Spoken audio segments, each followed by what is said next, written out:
Hello everyone. In this video, I will guide you how you can delete a buyer and supplier from TranZact. On your left hand side, you need to click on browse modules and then you will get buyer and supplier. Click on that.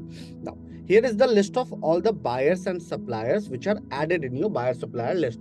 How you can delete them. So on your right hand side, you will see an option of delete with a red icon. So suppose I want to delete this demo 2. Select that. After that, you can just mention the reason or click on remove. Once you will click on remove, please check the buyer and supplier is removed. Once any buyer and supplier will get removed, the document will still exist in your transaction timeline and the history will still exist in your report. So this option is only to go ahead and delete it, and after that you may not be able to create the next document or any another document. I hope this video will be helpful to you. Have a good day ahead.